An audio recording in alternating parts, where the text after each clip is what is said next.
Hi everybody, welcome back. Today's video we are going to be closing out our May budget.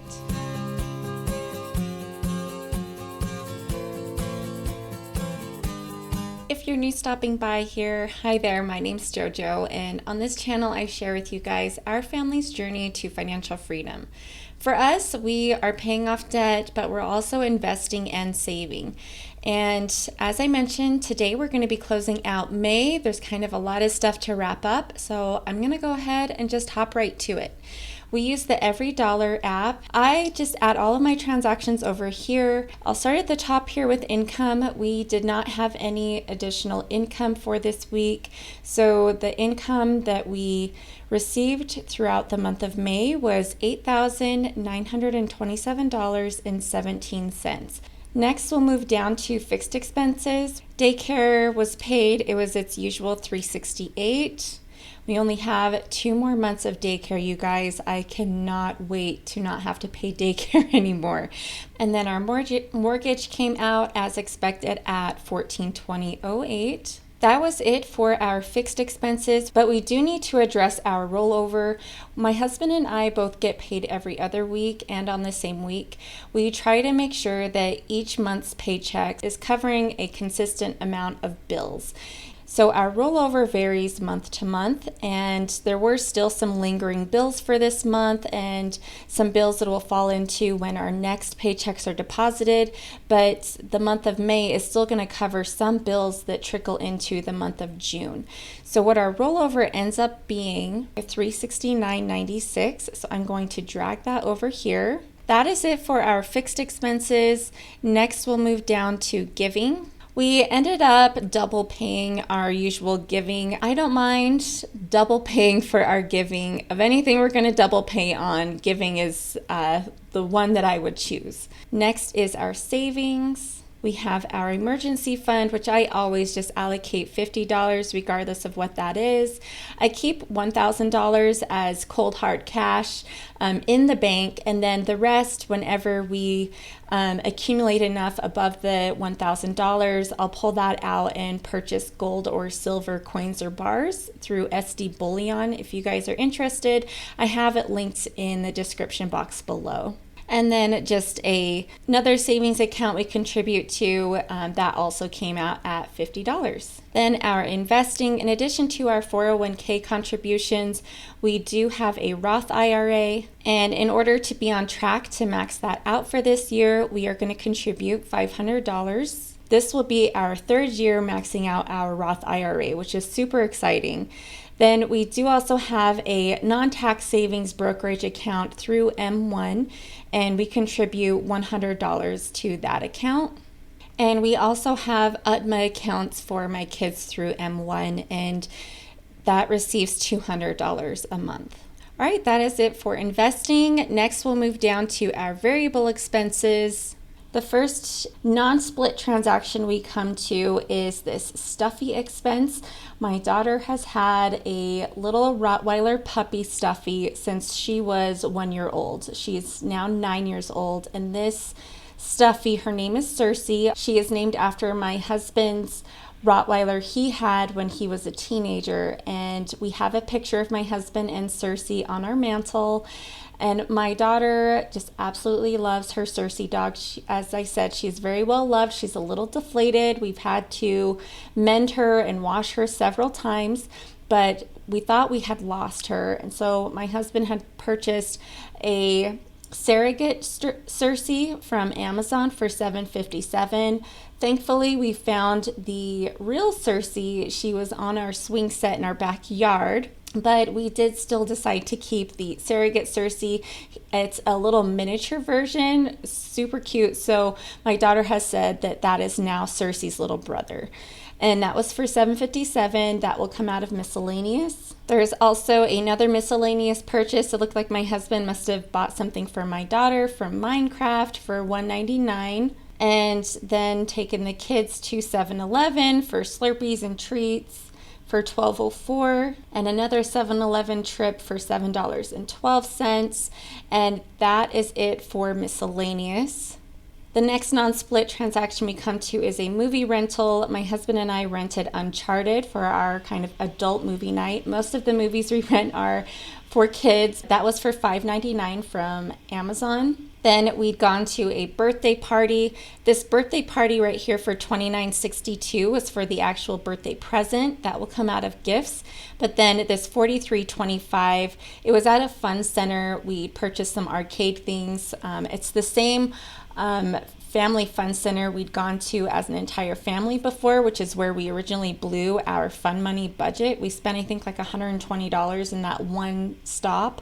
But it's a lot of fun there, you guys. We've been having a lot of fun in the month of May, and we'll continue to now that summer break is coming. But I'd reloaded the kids' cards.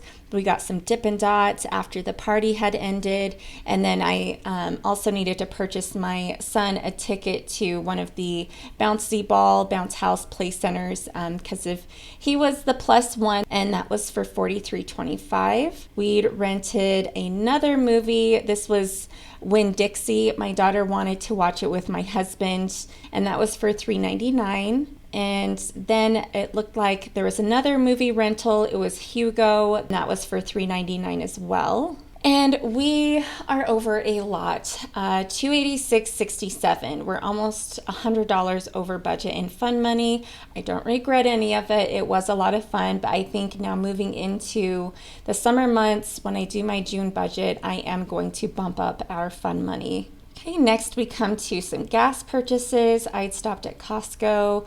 My husband, he will usually stop at Maverick. And those were the only two gas purchases, but we were already really close to our gas budget. We've blown our budget by $100 in gas. Again, summer coming up, we're going to be driving a lot more. I'm going to also increase our gas budget for the summer months. Next is just some stops my husband has made at little shops and gas stations, and that will come from his spending money. He still has a little money left over. That is going to be allocated to our sinking funds. Whenever we have money left over from our monthly spending, it goes to a sinking fund to accumulate for some of those more expensive purchases, like for hobbies, outings, things like that. Next is a purchase that I had made. This was a dress I got at a secondhand store. I'm getting all ready for the Luke Bryan concert that is coming up in just a few weeks. I'm so excited, you guys. But that was for $866. I got a smoking deal on this dress. It's really cute. I feel good in it. I can't wait to go dance the night away. And I got some cowboy boots with some fringe. So I'll be feeling pretty sassy in my outfit. But that was $866. That was all of my spending, but I need to still pay down my hefty Luke Bryan ticket purchase and then start saving up some money for when my girlfriends and I are in Vegas. Okay, next is this little random Walmart grocery purchase. There is a surprise potluck at my work. That was for Memorial Day. I'd stopped to pick up some things for that. And that was the only non-split grocery purchase. And then we come to pets. This was just a bunch of things from Amazon, some medicine, aquarium stuff, food, treats, things like that. And that's just all lumped together, $37.96 coming from pets. Now we'll move on to our splits. This was a transaction carried over from last week. It was a pending transaction from our Walmart grocery pickup. It has now cleared. It was household and groceries, which is usually what these splits are. $40 was from household and pets. The rest, the $104.50, is going to come out of groceries. Then we have a Costco split. $110 is from households. This was a huge stock up on grocery bags, cleaning supplies. It was just things had all kind of ran low all at the same time. The rest, the $76.21, is going to come from groceries. There's another Walmart split. This one was our grocery order for this week, and it cleared faster for some reason. I guess there weren't as many substitutions, but it is again between household and groceries. $20 for household, and this was allergy medicine for my kids and my husband. I thankfully do not have allergies, but it's been very windy where we live, and my husband and kids have just been struggling big time. Okay, that is it for our variable expenses.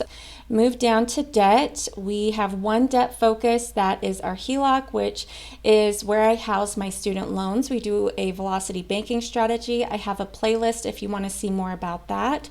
But we are whittling away at those student loans, you guys. It's very exciting. I made my usual $500 monthly payment. That is my designated monthly payment for our debt every month, and then any extra money we have and any cash flow we have at the end of the month goes towards additional payment. Next, we'll move down to sinking funds, and that'll be our last step before we wrap up this budget. So my daughter's karate came out at $60. My son, we had purchased him a scooter. My kids are just growing like crazy. My son is 5, my daughter is 9. They both need new scooters and bikes. These will both come from the kids sinking fund. Then our gifts, we had a cousin have a birthday, and then that birthday party my daughter had gone to. These are going to come out of our gifts and holiday sinking fund.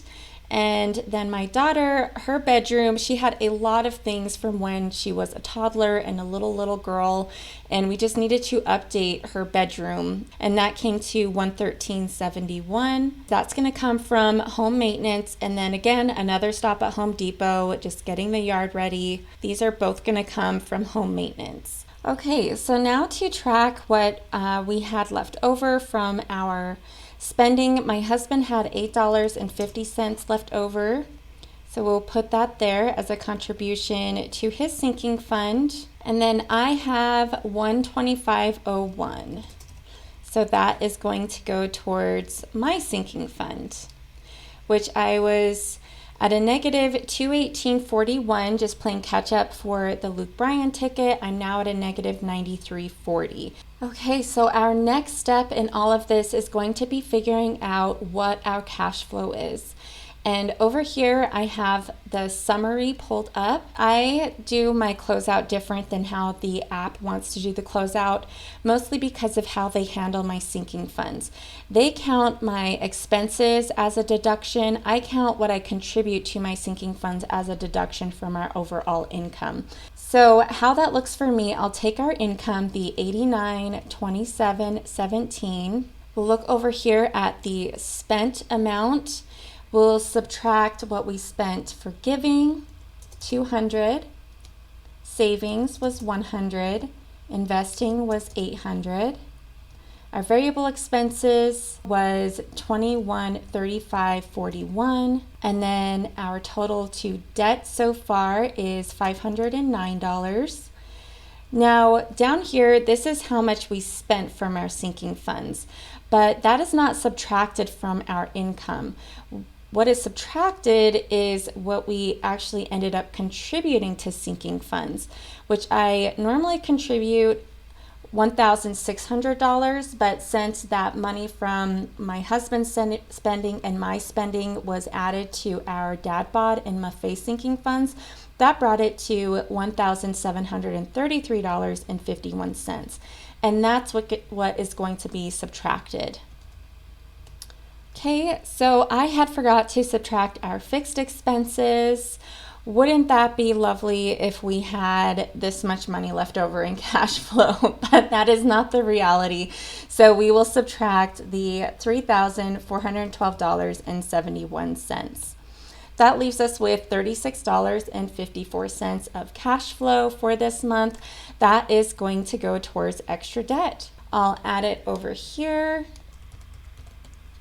$36.54. So that is extra debt. I'm going to say that as cash flow, and we are going to pull this over here. So now just to double check our numbers, we have the $89.27.17 minus the $34.12.71 on fixed expenses minus our $200 of giving, $100 for savings, $800 for investing, $2135.41 for variable, $545.54 for debt, and then our sinking funds is $1733.51, and we are left with a zero-based budget. Next, before I leave you guys, I'm going to move over to my debt payment tracker. Okay, here we are for May. This is my HELOC. It has the student loan in there, and there's my $500, but that is not all applied towards principal. I need to put in the interest, and I had paid $60.50 in interest, and then our extra payment was $45.54. This house, I'd also paid an additional $20,000 from our HELOC towards our mortgage to decrease that amortization schedule as well, but we're not focusing on that right now. But our debt, we're down to $18,323.63 on my student loan. And when we started 2 years ago, this balance was at a little over $102,000 total dollars, not just in student loan debt, but in various other debts. But we are in the home stretch, you guys. I'm so excited to see the progress we've been making. Next, our solar panels, those had come out. They're on a set payment. That was a new debt we'd accumulated last month, but it is definitely a good investment for us. So I'm not focusing on those at all. It's a very low interest rate. It's like 1.99% interest. And then our mortgage had come out. You'll notice our mortgage payment says that it's $14,2008, but $270, almost $280 of that goes towards escrow. The amount that's actually applied towards principal and interest is $1,141.80, and the amount that went towards interest for this month was $495.96.